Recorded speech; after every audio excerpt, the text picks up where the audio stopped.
자, 여러분, 이란 하면 어떤 나라 이미지가 떠오르신가요? 핵, 반미, 강경국가, 위험한 나라, 테러리스트, 이런 이미지를 떠올립니다. 그래서 악의 축처럼 보이고 있죠. 그런데 이란의 역사를 보면 이란은 먼저 남을 괴롭힌 나라라기보다는 사실상 오랫동안 외세, 강대국에게 쪽쪽 빨리고 수탈당한 나라, 불쌍한 나라에 더 가깝습니다. 그래서 오늘 이란의 과거 역사를 통해서 이란이 어찌 보면 정말 불쌍한 나라인 것을 확실하게 확인해 보는 시간을 갖도록 하겠습니다. 그 불쌍한 역사의 시작은 19세기 카자르 왕조 시절부터 한번 살펴봐야 됩니다. 이때 이란은 재정도 약했고 군사력도 약했습니다. 재정 약하고 군사력 약하면 어떻게 됩니까? 강대국들의 먹잇감이 됩니다. 그래서 결국에 영국과 러시아가 이란에 들어오게 됩니다. 자, 왜 영국과 러시아냐? 자, 영국과 러시아는 당시에 중동과 아시아 여러 측면에서 영향력을 끼치고 있었는데요. 서로 경쟁하기보다 서로 힘을 합하여서 이란을 쪽쪽 빨아먹겠다고 계획하게 됩니다. 그때 영국과 러시아는 이란에게 양허권을 가져가게 됩니다. 자, 이게 뭐냐면요. 철도, 광산, 통신, 은행 같은 핵심 권리를 외국 세력에게 넘기게 되는 뜻을 말하고 있다는 거예요. 쉽게 말해서 수탈할 수 있는 권리를 가져가게 되었다는 겁니다. 이란의 기분은 어떻겠습니까? 더럽죠. 우리나라에서 나오는 그런 모든 자원들을 영국과 러시아가 가져가니까 기분이 좋지 않을 수가 없었습니다. 그런 가운데 이제 이란 국민들이 폭발하기 시작했던 바로 첫 번째 시위가 있습니다. 그게 바로 담배 항쟁입니다. 자, 담배는요, 오늘날에도 이 담배값의 인상과 하락, 국민들의 입장에서 굉장히 민감하게 하는 주제예요. 그런데 이 시기 때도 마찬가지였다는 거군요. 왜냐하면 중독성이 있고 생활 경제에서 굉장히 중요한 품목이기 때문입니다. 자, 근데 이 담배에 대한 그런 영업권, 이것까지도 외국이 갖고 있었다는 거예요. 그러니까 이란 국민들의 입장에서는 안 빡칠 수가 없었다는 거예요. 왜냐하면 우리나라에서 나오는 건데, 그리고 이렇게 생활 경제에 밀접한 것들이 외국인이 다 독점하고 있으니까 기분이 좋을 수가 없지 않겠습니까? 당시 이란에 상인들의 네트워크가 있었고 또 종교 네트워크가 있었습니다. 바로 이슬람 네트워크. 그들이 합치면서 담배 항쟁을 하는 거예요. 자, 담배 이제 우리 안 산다, 이렇게 해버립니다. 이때부터 이란은 그 수탈에 대한 것들을 확실하게 국민들이 인식하게 되었던 시기였습니다.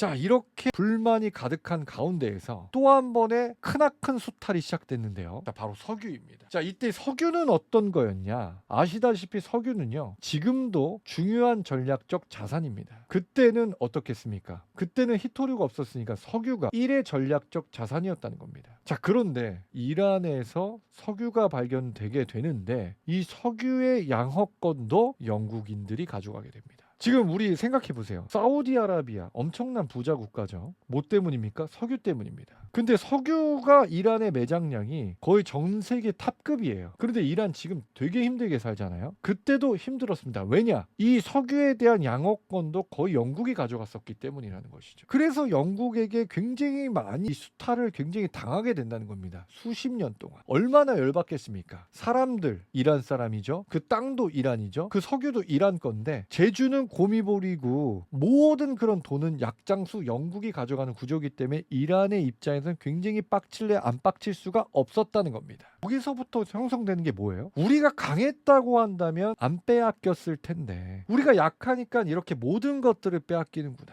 그러니까 이란의 국민들 마음속에는 반영 감정이 자리 잡히게 됩니다. 수십 년 동안 석유를 수탈당하고 있는 가운데 한 인물이 등장합니다. 바로 그 인물은 모사데크입니다. 이 양반이 어떤 사람이었냐면 이란에서 나온 석유가 영국으로 가는 건 바람직하지 않다. 그래서 이것을 우리나라 걸로 가져와야 된다 하면서 국유화를 추진했던 인물입니다. 대단한 인물이라는 거예요. 그래서 결국에는요, 영국이 이란에게 수십 년 동안 쪽쪽 빨았던 석유가 이제 공급이 끊기게 됩니다. 자, 근데 당시 영국 상황은 어땠습니까? 2차 세계대전을 치르느라 여러 측면에서 되게 힘들었던 상태였다는 거예요. 거기에 석유까지 끊겼으니까 영국 입장에서 기분이 아주 더러운 상황이었다는 거예요. 이들이 잘했던 나빴던 간에 어쨌든 내 거였잖아요. 근데 지금 빼앗겼으니까 이란에게 경제 제재와 여러 측면에서 제재를 가하게 되는 입장이 됩니다. 그리고 다시금 생각을 하게 됩니다. 영국은 다시 이란의 그 석유를 빼앗아야겠다. 근데 현 입장 가운데서는 영국이 2차 세계대전 때문에 힘이 없으니까 미국에게 부탁을 합니다. 그래서 같이 어떻게 이 이란의 석유를 가져와 보자 하면서 당시 양권의 힘이 축소되었었을 때 이란의 왕을 찾아가게 되면서 여러 측면에서 공작을 궁리를 하게 됩니다. 당시에 모사데크는 거의 영웅급이었습니다. 모사데크가 영향력을 행사하고 있었는데 이 영국과 미국의 하작 공략을 통해서 이 모사데크를 군부 쿠데타로 축출시켜 버립니다. 그러니까 다시금 왕권이 강하게 되는데 그 왕권과 미국과 영국이 계약하게 되었던 상황이 있었습니다. 그게 또 뭐냐? 바로 석유 양허입니다. 이때부터 다시 또 미국과 영국에게 석유를 쪽쪽 빨리게 되는 이란의 역사가 다시 시작된다는 거예요. 자, 보세요. 지금 한 세기 가깝게 외세에게 자기 자원을 계속해서 수탈을 당했던 게 바로 이란입니다. 얼마나 열받겠습니까? 우리가 강했다면은, 우리가 약하지만 않았더라면 우리는 이렇게 빼앗기지 않았을 텐데, 이런 생각을 했었다라는 거예요. 그러니까 이렇게 핵에 집착했었던 것이고, 이란의 국민들 그 안에는